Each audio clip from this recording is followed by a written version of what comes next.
Et oui, incroyable, chez BYD, les salariés chinois font grève. Une image rare, bah tu m'étonnes. Celle d'une grève dans une usine automobile.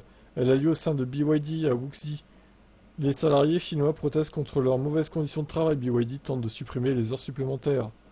Oh les salauds.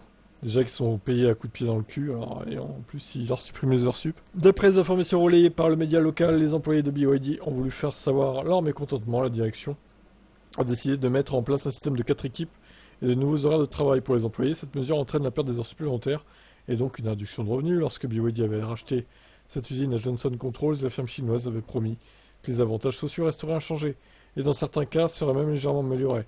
Selon les salariés de l'usine, BYD n'a pas respecté les engagements, ce qui a contribué à l'insatisfaction des salariés. Ça, c'est pas étonnant qu'ils aient pas respecté. La plupart des travailleurs à travers le monde cherchent à réduire leur temps de travail. Les salariés chinois ne sont pas dans cette logique. Ce n'est pas parce qu'ils aiment particulièrement faire des heures supplémentaires, mais plutôt parce qu'ils y sont contraints. Les salaires de base sont bas et les employés doivent se démener pour joindre les deux bouts. C'est de l'exploitation pure et dure. De toute façon, ils sont élevés comme ça depuis leur enfance là-bas. Ils travaillent, ils travaillent, ils travaillent. C'est des machines, les Chinois, putain. Franchement, ils sont vraiment pris pour des robots, quoi. BYD propose un salaire de base de 320 euros, ce qui coïncide avec le salaire minimum dans la province de Jiangsu.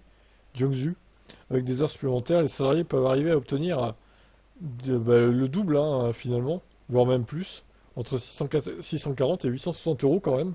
Le constructeur n'a pas encore réagi publiquement au sujet de l'incident. Cette tactique est couramment utilisée dans le pays pour forcer indirectement les employés à démissionner.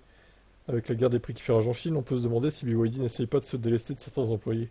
Li Auto, un autre constructeur chinois, a officiellement annoncé des licenciements massifs pour réduire les coûts. Eh bien, effectivement, peut-être que c'est une méthode pour les faire partir. Ça m'étonnerait pas. Quel est votre avis là-dessus?